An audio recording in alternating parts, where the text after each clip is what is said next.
మిత్రులందరికీ శుభోదయం. నేను మీ హరి. విద్యా దృక్పథాలు అనే చాప్టర్ నుండి రైట్ టు ఎడ్యుకేషన్ యాక్ట్ 2009 అంటే ఉచిత నిర్బంధ విద్యకు బాలల హక్కుల చట్టం 2009 ఈ చాప్టర్ నుండి పూర్తిగా మొత్తం మెటీరియల్ని ఎక్స్ప్లెయిన్ చేయడం జరుగుతుందండి. ఈ వీడియో చివరిలో మీకు ఒక 2 వీడియోలు అయితే ఉంటాయండి. అవి ఈ యొక్క మెటీరియల్ అంతటి మీద అక్కడ మల్టిపుల్ చాయిస్తో కూడినటువంటి వీడియోలు అండి. ఈ వీడియో చూసిన తర్వాత ఆ 2 వీడియోల్లో ఉన్నటువంటి బిట్లను మీరు ఆన్సర్ చేసినట్లయితే ఇంకా మరలా ఈ చాప్టర్ని చూసుకోవాల్సిన అవసరం లేదండి. ఆ 2 వీడియోల్లోనూ సుమారుగా 140 బిట్లను ఎక్స్ప్లెయిన్ చేయడం జరిగింది. ముందు ఈ మెటీరియల్ చూడండి, తర్వాత దానికి ఆన్సర్ పెట్టండి. అప్పుడు మీకు తిరగలేదనమాట. ఈ చాప్టర్ నుంచి 1 or 2 క్వశ్చన్స్ ఖచ్చితంగా డిఎస్సిలో ఖచ్చితంగా వస్తాయండి. ఇది మర్చిపోవద్దండి. మరి టాపిక్లకు వెళ్ళిపోదాం. స్వాతంత్రం అనంతరం సంపూర్ణ అక్షరాస్యత సాధించాలని భారత రాజ్యాంగంలో ఆదేశిక సూత్రాలలో 45వ ఆర్టికల్లో బాలబాలికలకు ఉచిత నిర్బంధ విద్యను అందించాలని పేర్కొంది. ఎన్నో ఆర్టికల్ అండి? 45వ ఆర్టికల్లో. ఓకేనండి.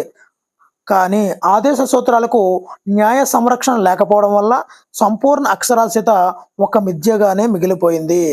మరి ఇక్కడ ఎన్సిఎఫ్ 2005 కోసం నియమించినటువంటి ఎస్పాల్ కమిషన్ విద్యకు రాజ్యాంగ హక్కు కల్పించాలి అని సిఫార్సు అయితే చేసిందండి. దానికి అనుగుణంగా కేంద్ర ప్రభుత్వం విద్యా హక్కు చట్టాన్ని రూపొందించిందండి. ఇక్కడ ఎన్సిఎఫ్ కోసం నియమించబడినటువంటి కమిషన్ ఎస్పాల్ కమిటీ. ఇలా అప్లికేషన్ బిట్స్ అయితే ఒక్కో బిట్లో 3-4 ఉంటాయండి. మీరు జాగ్రత్తగా గమనిస్తూ చూడండి. ఓకేనండి. మరి ఈ యొక్క విద్యా హక్కు చట్టం లేదంటే రైట్ టు ఎడ్యుకేషన్ యాక్ట్ 2009 ఈ చట్టము 2009 జూలై 2న కేంద్ర ప్రభుత్వం, జూలై 20న రాజ్యసభ, ఆగస్టు 4న లోక్సభలు ఆమోదించడం జరిగాయండి. ఇక్కడ బాగా గుర్తుంచుకోండి, అన్నీ కూడా 2009 సంవత్సరమే. జూలై 2, జూలై 20, ఆగస్టు 4 ఈ విధంగా కేంద్ర ప్రభుత్వం, రాజ్యసభ, లోక్సభలు ఆమోదించడం జరిగాయండి. మరి దీనికోసము 86వ రాజ్యాంగ సవరణ 2002లో చేసి స్వేచ్ఛ హక్కులోని 21వ నిబంధనకు ఏ అనే సబ్ ఆర్టికల్ అయితే జోడించారండి. అంటే 21A అనే ఒక ఆర్టికల్ అయితే జోడించారండి. ఇది ఏం చెప్తుందంటే 6 నుండి 14 సంవత్సరాల పిల్లలు విద్య పొందడం వారి హక్కు అని చెప్తుందండి. ఏదండి? 21A అనేదండి. మరి ఈ చట్టాన్ని మరి రాష్ట్రపతి ఇక్కడ లోక్సభ ఎప్పుడైతే 4వ తేదీన ఆమోదించిందో ఆగస్టు 26వ తేదీన రాష్ట్రపతి గారు ఆమోదించడం జరిగిందండి.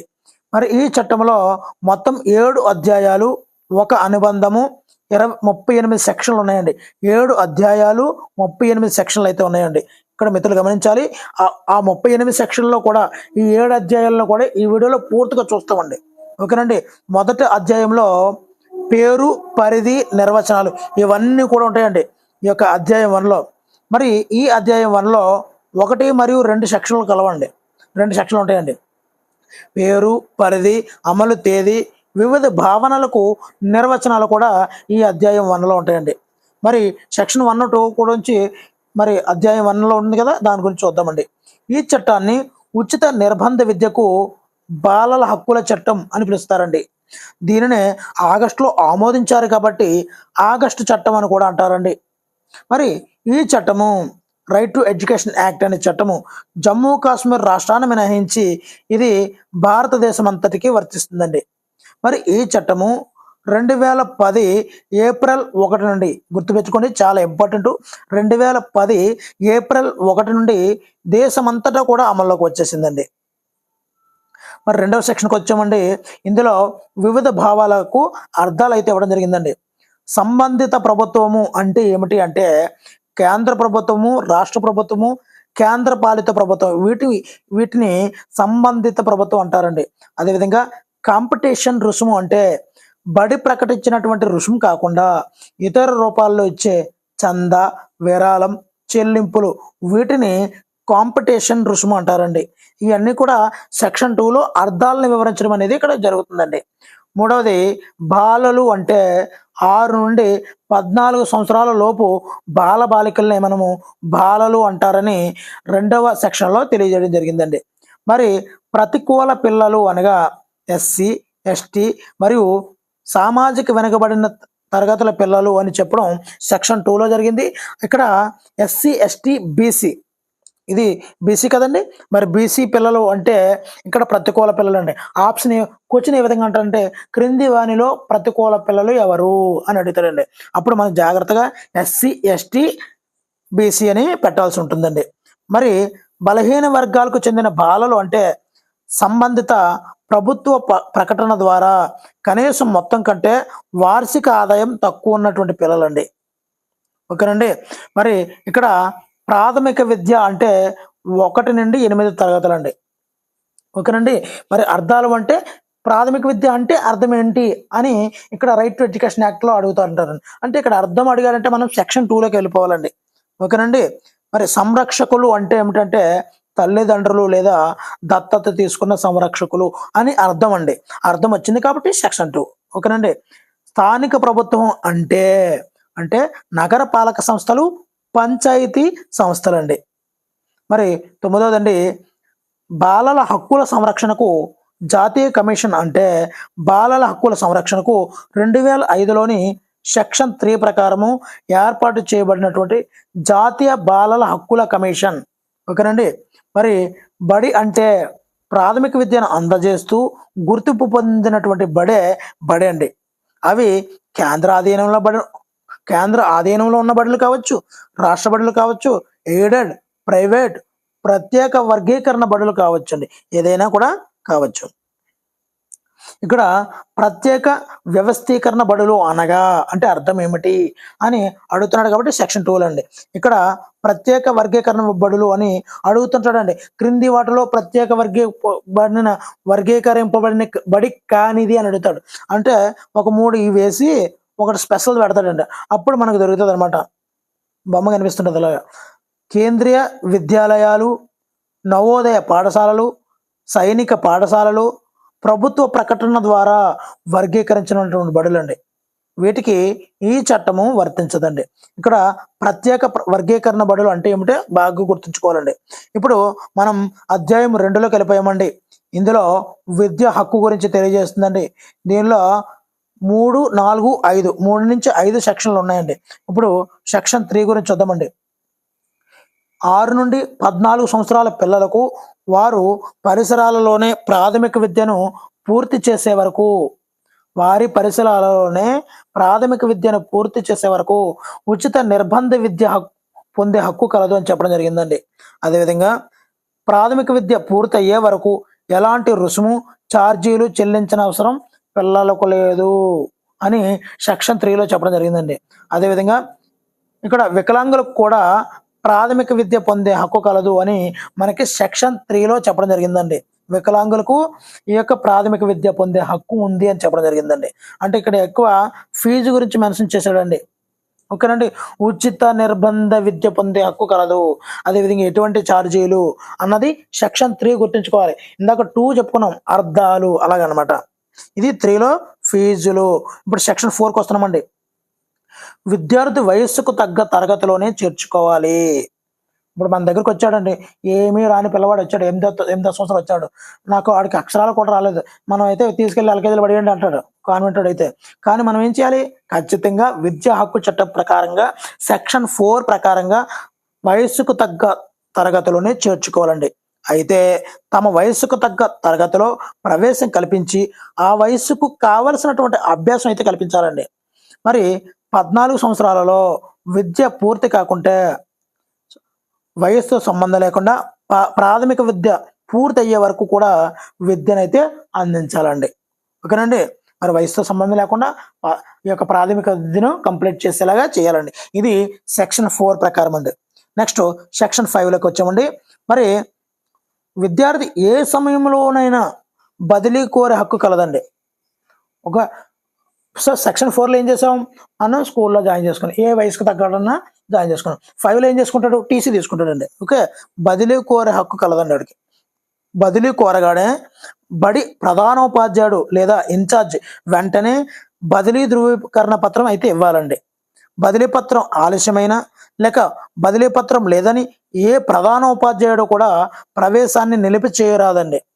అలా చేస్తే క్రమశిక్షణ చర్యలకు బాధ్యులు. ఓకేనండి. ఇప్పుడు అధ్యాయం 3లోకి వెళ్ళామండి. ఆ 3 ఏం చెప్తుందంటే ప్రభుత్వం యొక్క విధులు, అదేవిధంగా తల్లిదండ్రుల యొక్క విధుల గురించి మనకు స్పష్టంగా తెలియజేస్తుందండి. దీనిలో 6 నుండి 11 సెక్షన్లు అయితే కలవండి. అంటే సంబంధిత ప్రభుత్వము, తల్లిదండ్రుల యొక్క బాధ్యతలు గుర్తు చేస్తూ 6 నుండి 11 ఈ సెక్షన్లు అయితే ఉన్నాయండి. ఇప్పుడు సెక్షన్ 6 చూద్దామండి. ఈ యొక్క చట్టంలోని అంశాలు అమలు చేయడానికి సిఫార్సు చేసినటువంటి పరిసర ప్రాంత పరిధిలో బడి లేకపోతే, ఇది బాధ్యతే కదండి, ప్రభుత్వం యొక్క బాధ్యత కదా. బడి లేకపోతే ఏం చేయాలి? ఈ చట్టం అమల్లోకి వచ్చిన, మరి ఏ చట్టం అండి? విద్యా హక్కు చట్టం అమల్లోకి వచ్చిన 3 సంవత్సరాల లోపు సంబంధిత ప్రభుత్వం లేదా స్థానిక ప్రభుత్వం బడిని స్థాపించాలి. ఇది ప్రభుత్వం యొక్క బాధ్యత కాబట్టి ఇది చట్టం అమల్లోకి వచ్చిన 3 సంవత్సరాల లోపల సంబంధిత ప్రాంతీయ పరిధిలో బడిని ఏర్పాటు చేయాలి. ఇది ప్రభుత్వం యొక్క బాధ్యత. ఇది గుర్తుంచుకోండి. ఇది సెక్షన్ 6లోకి వస్తుంది. మరి 7లోకి వెళ్దామండి. ఈ చట్టంలోని అంశాలను అమలు చేయడానికి నిధులు సమకూర్చే బాధ్యత కేంద్ర రాష్ట్ర ప్రభుత్వాలకు సమానంగా ఉంటుంది. ఓకేనండి. ప్రస్తుతం అయితే కేంద్ర రాష్ట్ర ప్రభుత్వాలు 65 నుండి 35 65:35 రేషియోలో ఈ యొక్క నిధులను అయితే సమకూర్చుకోవడం జరుగుతుందండి. ఇప్పుడు ఫస్ట్ని ఇది 3వ అధ్యాయంలో ఉన్నామండి. 3వ అధ్యాయం ఏం చేస్తుంది? ప్రభుత్వ తల్లిదండ్రుల యొక్క విధులు. అంటే ఫస్ట్ ఏం చేయాలి? బడి పెట్టాలి. బడి పెట్టాలంటే డబ్బులు కావాలి. 65:35లో 6 సెక్షన్లో బడి పెట్టాలి, 7వ సెక్షన్లో డబ్బులు ఇవ్వాలి. ఓకేనండి. ఈ విధంగా మనం క్రాస్గా సింపుల్గా షార్ట్ కట్గా పెట్టుకుంటే చాలా ఈజీగా గుర్తుంటుందండి. రెండోది, ఈ చట్టం నిర్వహణకు అవసరమయ్యే వ్యయాన్ని కేంద్రం అయితే అంచనా వేస్తుందండి. ఈ చట్టం అమలు కోసం కేంద్రం రాష్ట్రాలకు గ్రాంట్ ఇన్ ఎయిడ్ని అందిస్తుందండి. మరి ఏ రాష్ట్రానికైనా కూడా అదనపు వ్యయం కోసం ఆర్టికల్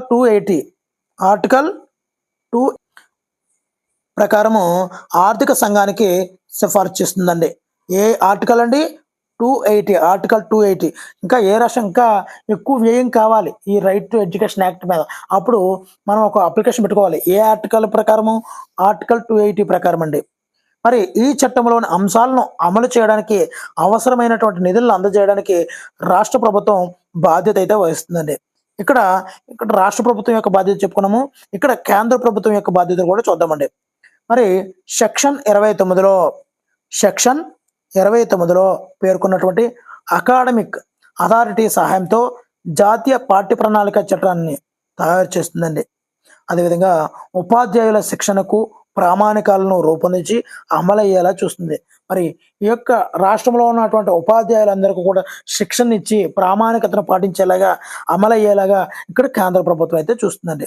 అదేవిధంగా కొత్త ఆవిష్కరణలు, పరిశోధనలు, ప్రణాళిక తయారీ, సామర్థ్యం పెంపుదల ప్రోత్సహించడానికి రాష్ట్ర ప్రభుత్వాలకు సంబంధించినటువంటి సాంకేతిక మద్దతులను, వనరులను అందిస్తుందండి. ఓకేనండి. అదేవిధంగా 8వ చూద్దామండి. ఇప్పుడు సెక్షన్ 8 దీనిలో ఏం చెప్తుందంటే సంబంధిత ప్రభుత్వ బాధ్యతలు అండి. అంటే రాష్ట్ర ప్రభుత్వం యొక్క బాధ్యతల్ని ఇక్కడ మనకి సెక్షన్ 8 అనేది తెలియజేస్తుందండి. ఇక్కడ బాలబాలికలందరికీ కూడా నిర్బంధ ప్రాథమిక విద్యను అందించాలి. 6 నుండి 14 సంవత్సరాల పిల్లలందరికీ కూడా ఉచిత ప్రాథమిక విద్యను అందించాలి. మరి 6 నుంచి 14 సంవత్సరాల పిల్లలందరూ తప్పనిసరిగా బడిలో హాజరవుతూ ప్రాథమిక విద్య పూర్తయ్యేలా చూడటం ఈ యొక్క రాష్ట్ర ప్రభుత్వం యొక్క విధి అండి. అదేవిధంగా పరిసరాలలోని పాఠశాలను అందుబాటులో ఉండేలా చూడడం, అంటే దూరంగా ఉండకుండా దగ్గరగా ఉండేలా చూడడం అండి. అదేవిధంగా బలహీన ప్రతికూల వర్గాల పిల్లలకు ఎలాంటి వివక్ష లేకుండా విద్య అందేలా చూడడం అండి. అదేవిధంగా పాఠశాలకు మౌలిక సదుపాయాలు కల్పించడం, ఇవన్నీ కూడా రాష్ట్ర ప్రభుత్వం యొక్క విధులండి. మరి సెక్షన్ 4లో పేర్కొన్న విధంగా ప్రత్యేక శిక్షణ సౌకర్యాలు కల్పించడము, చట్టంలో పేర్కొనే విధంగానే నాణ్యమైన ప్రాథమిక విద్యను అందుబాటులో ఉంచడం అండి. అదేవిధంగా ప్రాథమిక విద్యకు పాఠ్య ప్రణాళికలు, అంటే లెసన్ ప్లాన్లను, కోర్సులను సకాలంలో సిఫార్సు చేయడము, టీచర్లకు శిక్షణ సౌకర్యం కల్పించడము, ఇవన్నీ కూడా రాష్ట్ర ప్రభుత్వం యొక్క విధులండి. అదేవిధంగా 3 నుండి 6 సంవత్సరాల పిల్లలకు ఉచిత పూర్వ ప్రాథమిక విద్యను అందించడం, 3 నుంచి 6 సంవత్సరాల పిల్లలకండి. నెక్స్ట్ సెక్షన్ 9లో చూద్దామండి. స్థానిక ప్రభుత్వ బాధ్యత అండి. అంటే పరిసర ప్రాంతాలలోని బడి అందుబాటులో ఉండేటట్లు చూడటం, ఎలాంటి వివక్ష లేకుండా విద్య అందేలా చూడడము, 6 నుంచి 14 సంవత్సరాల పిల్లల రికార్డు నిర్వహించడము, ప్రతి పిల్లవాడు బడిలో ప్రవేశం పొంది హాజరవుతూ ప్రాథమిక విద్యను పూర్తి చేసేలా పర్యవేక్షించడము ఇక్కడ స్థానిక ప్రభుత్వం యొక్క బాధ్యత అండి. ఇది సెక్షన్ 9 అనేది తెలియజేస్తుందండి. పాఠశాలకు మౌలిక సదుపాయాలు కల్పించడము, టీచర్లకు శిక్షణ సౌకర్యం కల్పించడము. ఇక్కడ మనం బాగా గమనిస్తే సౌకర్యాలు కనిపించడం, మౌలిక వసతులు కనిపించడం, ఇవన్నీ కూడా అధ్యాయం 3లో వస్తున్నాయండి. ఓకేనండి. అధ్యాయం 3లో ఎన్ని సెక్షన్లు ఉన్నాయి అనేది మనం టూకీగా గుర్తుపెట్టుకోవాలండి మనం.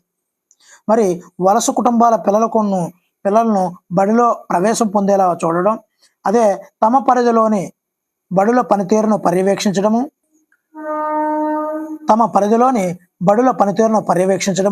విద్యా క్యాలెండర్ను నిర్ణయించడము, ఇవన్నీ కూడా సెక్షన్ 9లో స్థానిక ప్రభుత్వం యొక్క బాధ్యత అండి. మరి సెక్షన్ 10 చూద్దామండి. తమ పిల్లలను పరిసర ప్రాంతంలోని ప్రాథమిక పాఠశాలలో చేర్పించడం ప్రతి తల్లిదండ్రి లేదా సంరక్షకుని బాధ్యత. చాలా చాలా ఇంపార్టెంట్ బిట్ అండి. ఇది చాలా సార్లు టెట్లో అడగడం జరిగింది. మరి ప్రాథమిక పాఠశాలలో పిల్లలు చేర్పించడము ఏ సెక్షన్ యొక్క ప్రకారంగా తల్లిదండ్రుల విధి అని అడగడం జరిగిందండి. అప్పుడు మనకి సెక్షన్ 10 అనేది గుర్తుకు రావాలండి.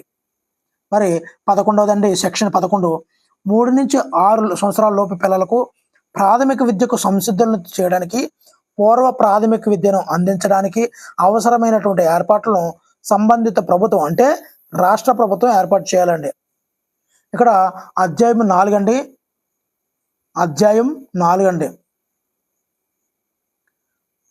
బడులు ఉపాధ్యాయుల విధులండి. ఇక్కడ అధ్యాయం 4 అనేది 12 నుంచి 28 సెక్షన్లు ఉంటాయండి. ఇక్కడ బడులు ఉపాధ్యాయుల యొక్క విధుల్ని ఈ యొక్క అధ్యాయం 4లో మనం తెలియజేస్తుంటామండి. మరి సెక్షన్ 12 చూద్దామండి.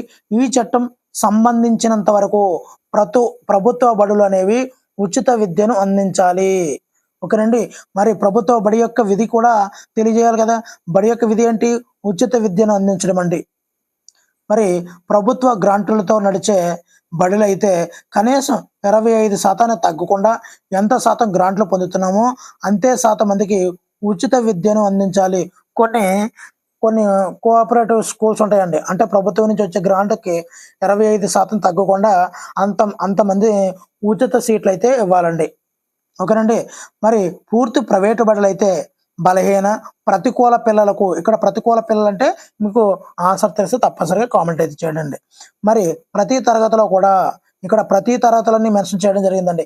25% మందికి ఉచిత విద్యను అయితే అందించాలండి. అంటే 4 పిల్లల్లో ఒక పిల్లడు ఈ యొక్క ప్రతికూల బలహీన వర్గాలకు చెందిన పిల్లడైతే ఉండాలండి. మరి ఉచిత విద్యను అందజేస్తూ ప్రైవేటు పాఠశాలలకు ప్రభుత్వం నుండి ఖర్చును తిరిగి పొందవచ్చండి.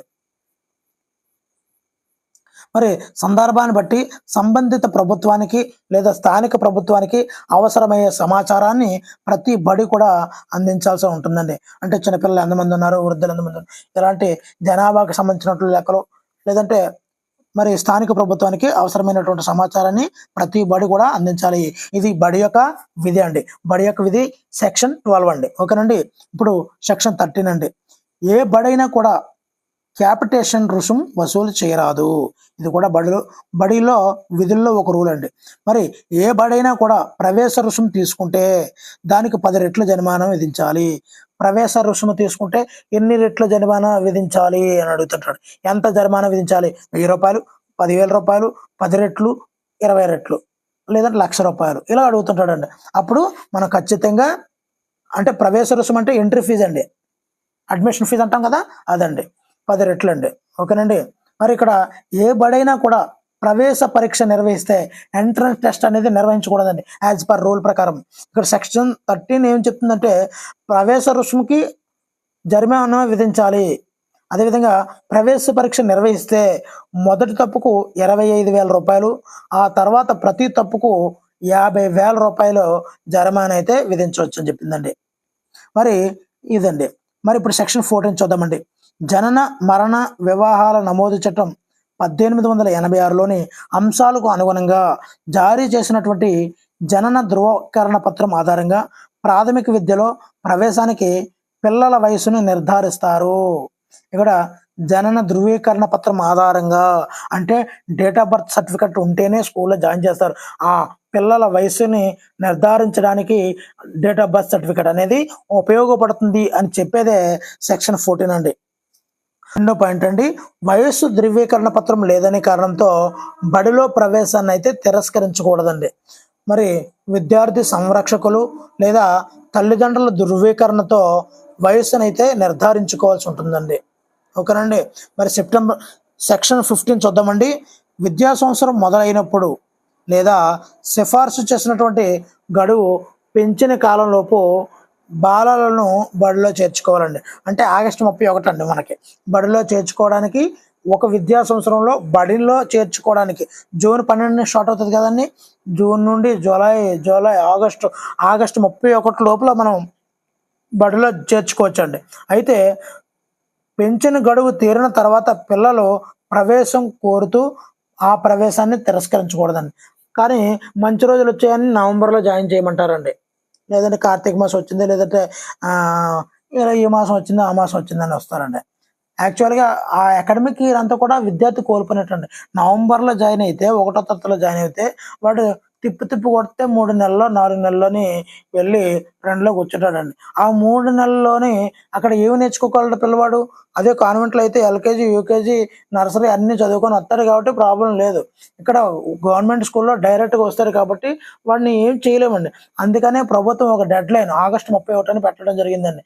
అయినప్పుడు కూడా మన తల్లిదండ్రులు ఈ పిల్లల తల్లిదండ్రులు ఏం చేస్తున్నారంటే నవంబర్లోని సెప్టెంబర్లోని ఎప్పుడు తీసుకొస్తున్నారండి. అది దానివల్ల విద్యార్థి యొక్క గ్రోత్ బాగా డౌన్ అయిపోతుందండి, ఎడ్యుకేషన్ గ్రోత్.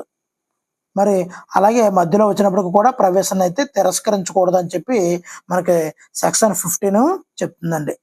మరి సెక్షన్ 16 విషయానికి వస్తే బడిలో ప్రవేశం పొందిన బాలలను ప్రాథమిక విద్య పూర్తయ్యే వరకు అదే తరగతిలో కొనసాగించడం, బడి నుంచి తీసివేయడం నిషేధం. ఓకేనండి.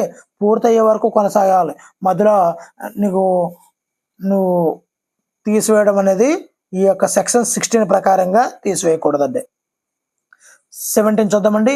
పిల్లలను శారీరకంగా శిక్షించడము, మానసికంగా వేధించడము నిషేధం అండి. మరి చిన్న పిల్లవాడికి ఎంత మానసికమైన గౌరవ భావాలు ఉంటాయండి. మరి అలాంటి పిల్లవాడిని చిన్న మాట అంటే తల్లిదండ్రులు వచ్చి ఉపాధ్యాయుడు యొక్క కాలర్ పడేసుకుంటారండి. అక్కడ ఉపాధ్యాయుడిని శిక్షించడం, మానసికంగా వేధించడం అక్కడ జరిగినా పర్లేదు, కానీ విద్యార్థి యొక్క గౌరవ మర్యాదలకి లోటు రాకూడదండి. ఈ కాలంలో మనం ఎక్కడ కూర్చున్నామండి? ఎటువంటి పాఠశాలలో ఎటువంటి కనీస సౌకర్యాలు లేని స్థాయిలో ఉండేవాళ్ళం. అయినప్పటికీ కూడా ఉపాధ్యాయులు ఎంతలా కొడితే ఆ భయభక్తులతో చదువుతూ మంచి భక్తి శ్రద్ధలతో చదువుకొని ఈ స్థాయికి రాగలిగాం.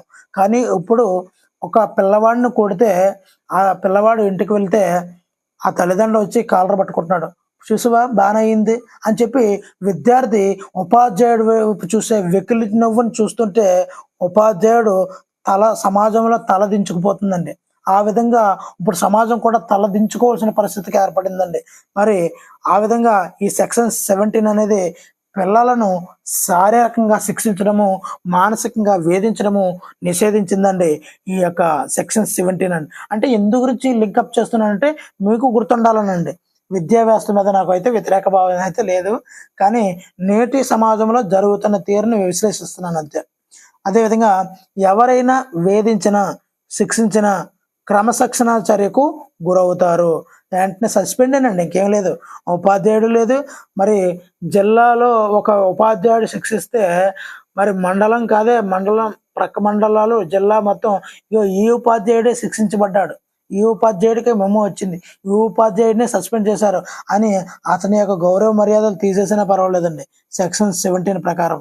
కానీ ఉపాధ్యాయుడు అనేవాడు కొట్టవాలి, కానీ మరీ అంత రాటు రుద్దేలే మనసుతో కొట్టకూడదండి. మంచి మనసుతో కాసింత నొప్పి తగ్గేలాగా బాధించకుండా కొట్టినా పర్వాలేదు అనమాట. సెక్షన్ 18 చూద్దామండి. చట్టం అమల్లోకి వచ్చిన తర్వాత గుర్తింపు లేకుండా ఏ బడిని కూడా స్థాపించకూడదు, పని చేయకూడదండి. సెక్షన్ 18 అండి. మరి సిఫార్సు చేసిన విధంగా సెక్షన్ 19లో ఉన్న నియమాలు ప్రామాణికాలు ఉంటేనే గుర్తింపు అయితే ఇవ్వాలండి. అదే గుర్తింపు పొందిన నాటి షరతులను ఉల్లంఘిస్తే తక్షణమే పాఠశాల యొక్క గుర్తింపునైతే రద్దు చేయాలి. ఇది అంతా కూడా సెక్షన్ 18 ప్రైవేట్ స్కూళ్ళకి సంబంధించిందండి, బాగా గుర్తుంచుకోండి. మరి ఇలాంటి సందర్భాల్లో గుర్తింపు రద్దు చేస్తున్న బడిలో చదువుతున్న బాలులను పరిసర ప్రాంతంలోనే మరో బడిలో చేర్పించాలండి. మరి గుర్తింపు రద్దు అయిన తేదీ నుండి ఆ బడి పని చేయకూడదండి. గుర్తింపు లేకుండా బడి నడిపితే ₹1,00,000 జరిమానా విధించాలండి. ఇందాక చూసారా, ఇందాక 25,000 అన్నాడు, ఇక్కడ ₹1,00,000. రెండాట్లకి వేరే. ప్రవేశ రుసుముకి ₹25,000 అన్నాడండి. ఇక్కడేమో గుర్తింపు లేకుండా బడి నడిపితే ₹1,00,000 అన్నాడు. మనల్ని కన్ఫ్యూజ్ చేయడానికి ఆ 25,000 ఈ ₹1,00,000 రెండు ఒకే బిట్లో తయారు చేస్తాడండి. గుర్తింపు లేకుండా బడిని నడిపితే ఎంత శిక్ష వేస్తారు అని అడుగుతాడండి. 10 రెట్లు 25,000 ₹1,00,000 అంటాడు. అప్పుడు 10 రెట్లు మనం చదువుకున్నాము, 25,000 చదువుకున్నాము, ఇక్కడ ₹1,00,000 చదువుకున్నాము. అందుకే ఏ కేటగిరీకి ఆ కేటగిరీ మనం క్లారిఫై ఇచ్చుకోవాలండి. ఒకవేళ రెండవసారి కూడా నడిపితే రోజుకు ₹10,000 చొప్పున జరిమానా విధించాలండి. మరి సెక్షన్ 19 చూద్దామండి. మరి చట్టంలో పేర్కొన్నటువంటి నియమాలు ప్రామాణికాలు పూర్తి చేయకుండా సెక్షన్ 18 క్రింద ఏ బడిని కూడా ఏర్పాటు చేయకూడదండి. అదే గుర్తింపును కూడా ఇవ్వకూడదండి ఎట్టి పరిస్థితుల్లోని కూడా. మరి ఈ చట్టం ఏర్పడక ముందే స్థాపించబడి నిర్వహించబడుతున్నటువంటి బడుల చట్టం అమల్లోకి వచ్చిన తేదీ నుండి, అంటే ఈ చట్టం అమల్లోకి వచ్చిన తర్వాత నుండి 3 సంవత్సరాల లోపు చట్టంలో పేర్కొన్న నియమాలను అయితే కలిగి ఉండాలండి. అదేవిధంగా సబ్సెక్షన్ 2లో పేర్కొన్నటువంటి బడులు నిర్ణీత కాలంలో ప్రమాణాలు పాటించకపోతే ఆ బడిని గుర్తింపు రద్దు చేయాలండి. మరి గుర్తింపు రద్దు చేసిన తేదీ నుండి ఆ బడి పనిచేయకూడదండి. ఇక్కడ మనం బాగా ఇంత హోరాగారిగా చదివేస్తున్నాం, కానీ ఇక్కడ ఇందులో ఏమీ లేదు. సెక్షన్ 18, 19 కూడా ప్రైవేట్ బడుల గురించి చెప్పింది. ఓకేనండి. ప్రైవేట్ బడులు ఎందు గురించి నడపకూడదు, నడిపితే ఎంత ఎంత ఫీజు చేయాలి అన్నది 18, 19లో చెప్పడం జరిగిందండి. అంతే అండి, షార్ట్కట్గా. మరి గుర్తింపు రద్దు అయిన తర్వాత బడి నడిపితే సెక్షన్ 18(5) ప్రకారము జరిమానా అయితే విధించవచ్చండి. మరి ఇప్పుడు సెక్షన్ 20 గురించి చూద్దామండి. కేంద్ర ప్రభుత్వ ప్రకటన ద్వారా చట్టంలోని నియమాలను ప్రామాణికాలలోంచి ఏదైనా తొలగించడము లేదా కొత్తగా చేర్చడం ద్వారా షెడ్యూల్ అయితే సవరించవచ్చు. అంటే ఈ యొక్క యాక్ట్ని మార్చడానికి అనుకూలం ఉన్నటువంటి సెక్షన్ 20 అండి. మరి మార్చకపోతే ఎలాగండి? చిన్న చిన్న అవకతవకలు జరిగిన ఏదైనా అంశాలు చొప్పించాలంటే మరి ఈ యొక్క యాక్ట్లోని చిన్న చిన్న లొసుగులు అయితే మధ్యలో పెడుతుంటారు. అక్కడ సెక్షన్ 20 అనేది తొలగింపులను చేర్చడాలు అనేది 20లోకి పెట్టారండి. మరి 21వదండి, ప్రైవేటు బడులను మినహాయించి మిగిలిన బడులన్నీ కూడా స్థానిక ప్రభుత్వానికి ఎన్నికైన ప్రజాప్రతినిధులతో ఆ బడిలో చదువుతున్నటువంటి బాలల తల్లిదండ్రులు ఉపాధ్యాయుడితో బడి యాజమాన్య సమావేశాన్ని ఏర్పాటు చేయాలి. సెక్షన్ 21 ఏం చెప్తుందండి? SMCని ఏర్పాటు చేయాలి, స్కూల్ మేనేజ్మెంట్ కమిటీ. మరి ఎవరితోని? బాలల తల్లిదండ్రులు, ఉపాధ్యాయులతో, అదేవిధంగా ప్రజాప్రతినిధులతో ఈ యొక్క స్కూల్లో SMCని ఏర్పాటు చేయాలి అని చెప్పి సెక్షన్ 21 చెప్తుందండి. అదేవిధంగా దీనిలో 4 కనీసం 3 వంతుల సభ్యులు తల్లిదండ్రులే ఉండాలి. అయితే ఈ సంఘంలో 50% మహిళలు అయితే ఉండాలండి. అంటే 1:1, ఖచ్చితంగా ఒకరు మాత్రం 50% అయితే మహిళలు ఉండాలండి. అదేవిధంగా బలహీన ప్రతికూల పిల్లల తల్లిదండ్రులకు దామాసా పద్ధతిలో ప్రాతినిధ్యం కల్పించాలి. ఓకేనండి. ఇందులో రెండో పాయింట్ కూడా ఉందండి. సెక్షన్ 21లో రెండో చూద్దామండి. బడి యాజమాన్య సంఘం అంటే SMC అండి ఈ క్రింది విధులను నిర్వహిస్తుంది. బడి పనితీరును పర్యవేక్షించడం, బడి అభివృద్ధికి ప్రణాళికలు తయారు చేయడము, నిధుల వినియోగాన్ని పర్యవేక్షించడము, సిఫార్సు చేసినటువంటి ఇతర విధులను కూడా నిర్వహించడం. ఇప్పుడు MDM చూడడము, లేదంటే ఇవన్నీ కూడా యాడ్ అవుతున్నాయండి. ఓకేనండి. 22వ సెక్షన్ చూద్దామండి. మరి బడి యాజమాన్య సంఘం 21 కదండి. అదేవిధంగా SMC సూచించిన విధంగా బడి అభివృద్ధి ప్రణాళికను తయారు చేయాలి. 22వది. మరి సందర్భాన్ని బట్టి సంబంధిత స్థానిక ప్రభుత్వం రూపొందించినటువంటి ప్రణాళికలకు అందించే గ్రాంటులకు బడి యాజమాన్య సంఘం తయారు చేసినటువంటి బడి అభివృద్ధి ప్రణాళిక ఆధారం అవుతుందండి.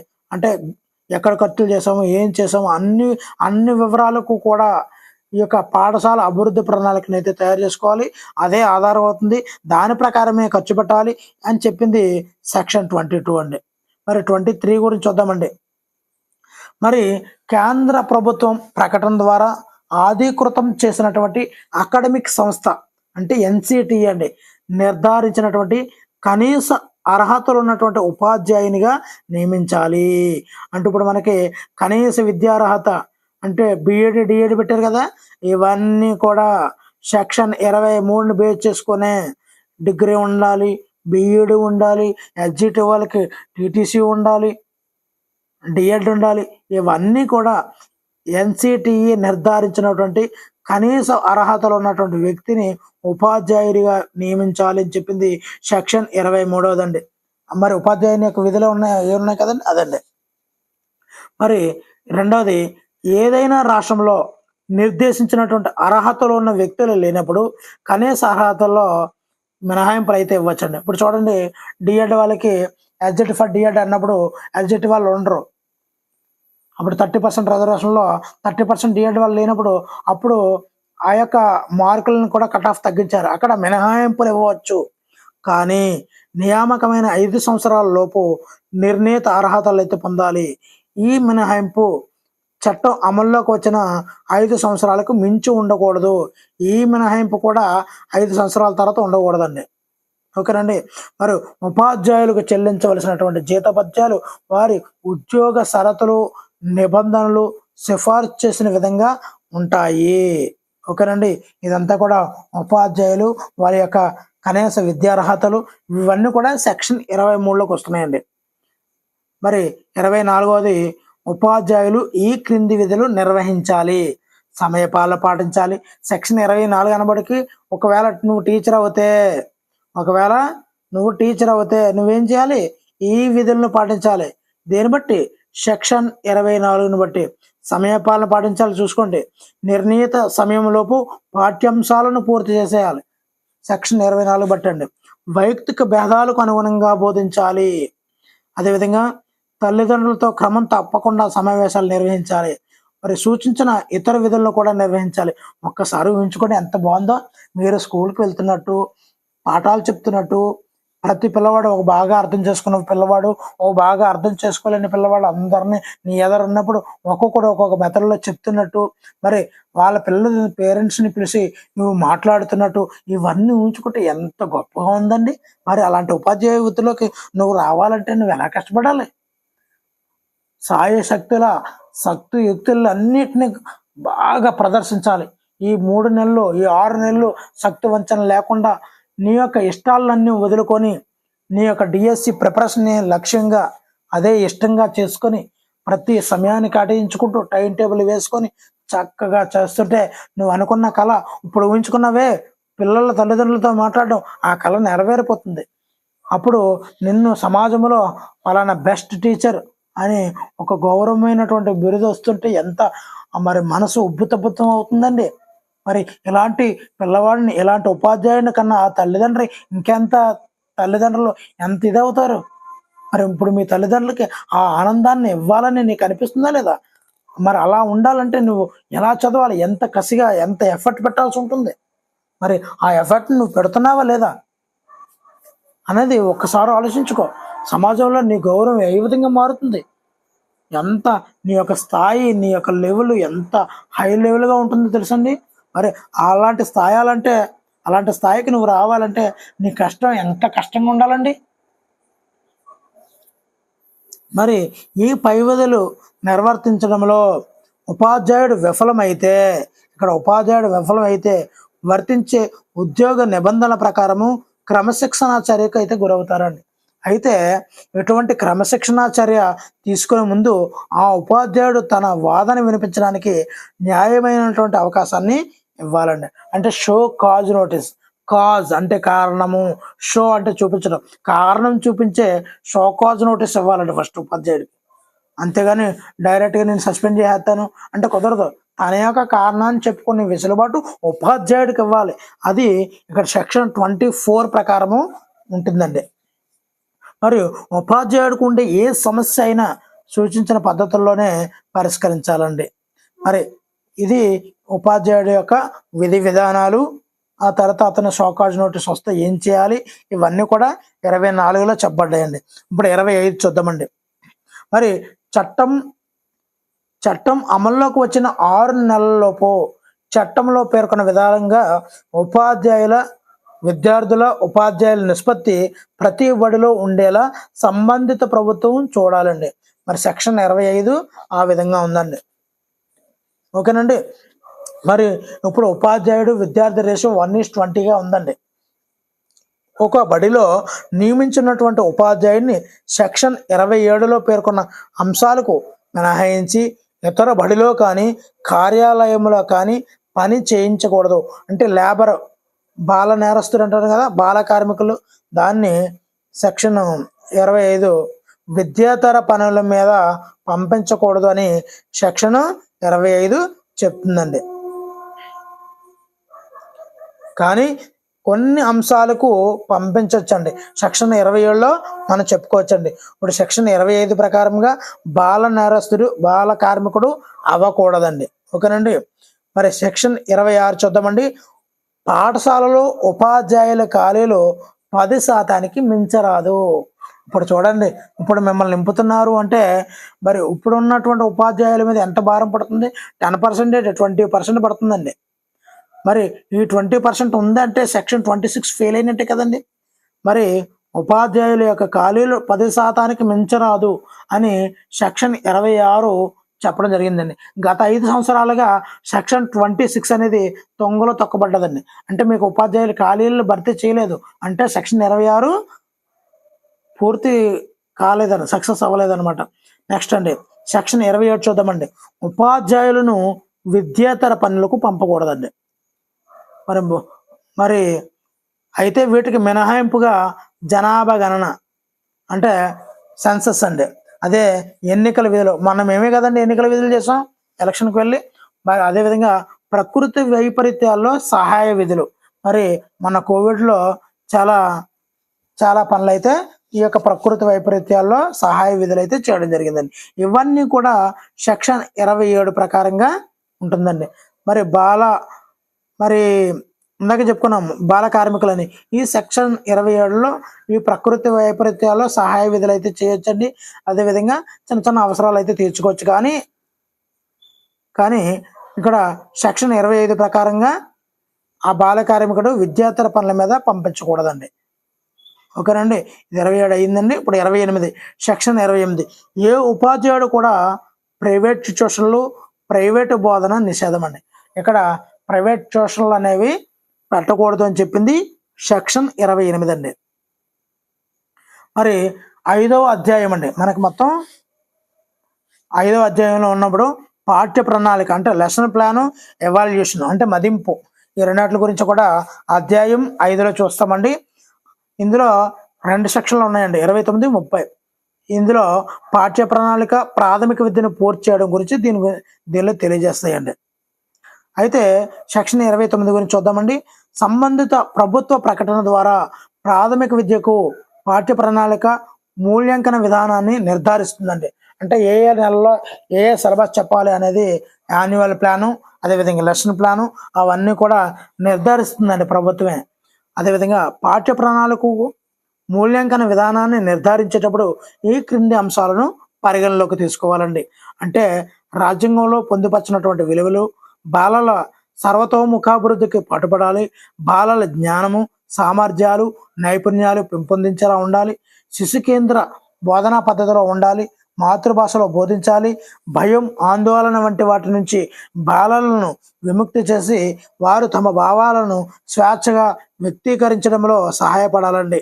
అదేవిధంగా మూల్యాంకనం నిరంతర సమగ్రంగా ఉండాలండి. మరి సెక్షన్ 35 అండి. మరి వీడియో చివరికి వచ్చేస్తున్నాము. వీడియో చూస్తున్నారు కానీ లైక్ చేయడం లేదండి మిత్రులు. ఒక 20% మాత్రమే లైక్ చేస్తున్నారు. మరి దయచేసి మేమిచ్చే ఈ ఎఫర్ట్కి మీరు ఇచ్చే లైకు, కామెంటేనండి మాకు బహుమానాలు. ఒకవైపు మెటీరియల్ చేస్తూ, ఒకవైపు సబ్జెక్టు బిట్లు చేస్తూ మీకు తోడుగా మేము ఉంటున్నామంటే మరి మాకు సపోర్ట్ చేయాల్సిన మినిమం అయితే ఉంది కదండి. దయచేసి వీడియో నచ్చితే తప్పనిసరిగా లైక్ అయితే చేయండి. ఏ టాపిక్ కావాలో కూడా ఖచ్చితంగా కామెంట్ చేస్తే తప్పనిసరిగా మీ అభిరుచికి అనుగుణంగా ఇది కూడా చేయమని ఒకరు చెప్పారండి, అందుకే చేస్తున్నాను. మీకు కూడా ఏ టాపిక్ కావాలో చెప్తే నేను తప్పనిసరిగా ఆ టాపిక్ మీద వీడియో అయితే చేస్తానండి. మరి సెక్షన్ 30 అండి, ప్రాథమిక విద్య పూర్తయ్యే వరకు కూడా బాలలు ఎటువంటి బోర్డు పరీక్షకు హాజరు కానవసరం లేదు. సెక్షన్ 30 అండి, ప్రాథమిక విద్య పూర్తయిన తర్వాత బాలలకు ప్రాథమిక విద్య పూర్తి అయినట్లు ధృవీకరణ పత్రం జారీ చేయాలి. ఇది సెక్షన్ 30లో చెప్తుందండి. ఇంకా చివరి అధ్యాయం అధ్యాయం 6, మొత్తం 7 అధ్యాయాలు కదా, 6 అధ్యాయంలో ఉన్నాము. బాలల హక్కుకు రక్షణ అండి. ఇందులో 4 సెక్షన్లు ఉన్నాయండి, అంటే 31 నుంచి 34 వరకు బాలల హక్కుకు రక్షణ అండి. ఇప్పుడు సెక్షన్ 31 అండి, 2005లో ఏర్పడినటువంటి బాలల హక్కుల సంరక్షణ జాతీయ కమిషన్కు ఈ చట్టం పర్యవేక్షణగా అప్పచెప్పడం అయిందండి. కమిషను ఉచిత నిర్బంధ విద్యకు బాలలకు ఉన్న హక్కుపై వచ్చినటువంటి ఫిర్యాదులు అయితే వివరిస్తుందండి. అదేవిధంగా బాలల హక్కుపై విచారణ జరుపుతున్నప్పుడు ఈ కమిషన్కు చట్టంలోని 14(24) ప్రకారం వారికి ఇచ్చిన అధికారాలు ఇక్కడ కూడా వర్తిస్తాయండి బాలలకు. ఓకేనండి. నెక్స్ట్ 3వదండి, ఏదైనా రాష్ట్రంలో బాలల హక్కుల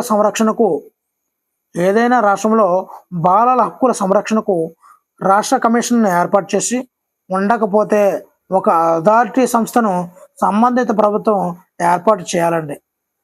ఇప్పుడు సెక్షన్ 32అండి, మరి బాలలకు ఉన్నటువంటి హక్కుకు సంబంధించి ఏ వ్యక్తికైనా ఏదైనా ఫిర్యాదు ఉంటే సంబంధిత స్థానిక ప్రభుత్వానికి లిఖితపూర్వకంగా తెలియజేయవచ్చండి. అదేవిధంగా ఫిర్యాదు అందుకున్న తర్వాత సంబంధిత పార్టీల వాదనలో వినడానికి న్యాయమైనటువంటి అవకాశాలు కల్పించి సాధ్యమైనంత త్వరగా నిర్ణయం అయితే తీసుకోవాలండి. అదేవిధంగా స్థానిక ప్రభుత్వ నిర్ణయంతో బాధకు గురైన ఏ వ్యక్తి అయినా కూడా బాలల హక్కుల కమిషన్కి అయితే అప్పీల్ అయితే చేసుకోవచ్చండి. మరి 33వదండి, సెక్షన్ 33 కేంద్ర ప్రభుత్వ ప్రకటన ద్వారా 15 మందికి మించకుండా జాతీయ సలహా సంఘాన్ని ఏర్పాటు చేసుకోవాలండి. ఎంతమందినండి? 15 మందికి మించకూడదండి. ఇవి కూడా బిట్లు వస్తుంటాయండి. మరి నెక్స్ట్ బిట్లు ఈ వీడియో చివరిలో మీకు కనిపిస్తాయండి. అదేవిధంగా డిస్క్రిప్షన్లో కూడా లింక్ పెడతానండి, తప్పనిసరిగా చూడండి. ఇది చేసిన తర్వాత వెంటనే ఆ వీడియోలు చూసినట్లయితే ఒక్కసారి మీకు రివిజన్ అయిపోద్దండి, అంతే. చాలా ఎఫెక్టివ్గా ఉంటాయి. మరి దీనిలో ప్రాథమిక విద్య బాలల అభివృద్ధిలో జ్ఞానము వాస్తవిక అనుభవం ఉన్న వ్యక్తులను నియమించాలండి. అదేవిధంగా జాతీయ సలహా సంఘం తన విధుల్లో భాగంగా ఈ చట్టాన్ని సమర్థవంతంగా అమలు చేయడానికి కేంద్రం సలహాలు అయితే ఇస్తుందండి. మరి సెక్షన్ 34లో ఉన్నామండి, రాష్ట్ర ప్రభుత్వం ప్రకటన ద్వారా 15 మందికి మించకుండా రాష్ట్ర సలహా సంఘాన్ని ఏర్పాటు చేయాలండి. ఈ సంఘం చట్టం అమలుకై రాష్ట్ర ప్రభుత్వానికి అయితే సలహాలు ఇస్తుందండి. ఇది సెక్షన్ 34 అండి. మరి చివరికి వస్తామండి, అధ్యాయం 7. 7 అధ్యాయాలు ఎన్నండి? 38 సెక్షన్లు ఉంటాయండి. ఓకేనండి. మరి అధ్యాయం 7లో ఇతర అంశాలను జోడించడం జరిగిందండి. మరి సెక్షన్ 35 చూద్దాము. ఈ చట్టంలోని అంశాలను అమలు చేయడం కోసం తగినట్లుగా సందర్భాన్ని బట్టి సంబంధిత ప్రభుత్వానికి లేదా స్థానిక ప్రభుత్వానికి మార్గదర్శక సూత్రాలను కానీ ఆదేశాలను కానీ కేంద్ర ప్రభుత్వం అయితే జారీ చేయవచ్చండి. అదేవిధంగా ఈ చట్టంలోని అంశాలను అమలు చేయడం కోసం తగినట్లుగా సందర్భాన్ని బట్టి స్థానిక ప్రభుత్వానికి లేదా బడి యాజమాన్య సంఘానికి అంటే ఎస్ఎంసికి మార్గదర్శక సూత్రాలు అంటే గైడ్లైన్స్ కానీ ఆదేశాలను కానీ సంబంధిత ప్రభుత్వం అయితే జారీ చేయవచ్చండి. అదేవిధంగా ఈ చట్టంలోని అంశాలను అమలు చేయడం కోసం తగినట్లుగా బడి యాజమాన్య సంఘం అంటే ఎస్ఎంసి మార్గదర్శకాలను కానీ ఆదేశాలను కానీ స్థానిక ప్రభుత్వం, ఇది సంబంధిత ప్రభుత్వం, ఇది స్థానిక ప్రభుత్వం జారీ చేయవచ్చండి. ఇక సెక్షన్ 36లో ఉన్నామండి, శిక్షార్హమైనటువంటి నేరాలకు సంబంధిత ప్రభుత్వ ప్రకటన ద్వారా ఆధీకృతం చేసినటువంటి అధికారి ఆమోదం పొందిన తర్వాతే ప్రాసిక్యూషన్ అయితే చేపట్టాలండి. ఇది సెక్షన్ 36 అండి. మరి 37లోకి వచ్చామండి. మరి ఎక్కడన్నా స్కిప్ చేస్తే మీరే చాలా ఇబ్బంది పడుతుంటారండి, అందు గురించి స్కిప్ చేయొద్దు అని చెప్తున్నాను అనమాట. మరి ఈ చట్టం లేదా తదనుగుణంగా చేసినటువంటి నియమాలు, ఆదేశాల అమలులో సదుద్దేశంతో చేపట్టిన చర్యలకు కేంద్ర ప్రభుత్వం, రాష్ట్ర ప్రభుత్వం, బాలల హక్కుల సంరక్షణకు జాతీయ కమిషన్, బాలల హక్కుల సంరక్షణకు రాష్ట్ర కమిషను, స్థానిక ప్రభుత్వము, బడి యాజమాన్య సంఘము లేదా ఏ వ్యక్తినైనా కూడా దావా లేదా చట్టపర ప్రొసీడింగ్ చేపట్టడానికైతే వీల్లేదు. మరి చట్ట చివరిదండి 38వ సెక్షను. మరి ఈ చట్టంలోని అంశాలను అమలు చేయడానికి ఈ వీడియో చివరిలో మీకు 2 వీడియోలు ఉంటాయండి. మళ్ళీ చెప్తున్నాను, ఆ 2 వీడియోలలోనే 140 బిట్లతో ఈ సంబంధించిన ఈ మెటీరియల్ మీద మరి మల్టిపుల్ చాయిస్తో కూడినటువంటి 140 బిట్లతో 2 వీడియోలు ఉంటాయి. తప్పనిసరిగా చూడండి. డిస్క్రిప్షన్లో కూడా లింక్ పెడుతున్నాను, చూడండి. అవి చాలా యూజ్ఫుల్గా ఉంటాయి. మరి ఈ కాన్సెప్ట్ని టచ్ చేయకూడదు, ఇంకా నాకు గుర్తుండిపోవాలంటే ఆ 2 వీడియోలు మాత్రం తప్పనిసరిగా చూడండి. మరి ఈ చట్టంలోని అంశాలను అమలు చేయడానికి సంబంధిత ప్రభుత్వం ప్రకటన ద్వారా నియమాలను రూపొందించవచ్చు. ఇంతకు ముందు పేర్కొన్న అధికారాలకు భంగం కలిగించకుండా నియమాలను రూపొందించాలి అనేది సెక్షన్ 38 అయితే చెప్తుందండి. మొత్తంగా 7 అధ్యాయాలు 38 సెక్షన్లు అండి. ఓకేనండి. Thank you for watching. Me Hari signing out.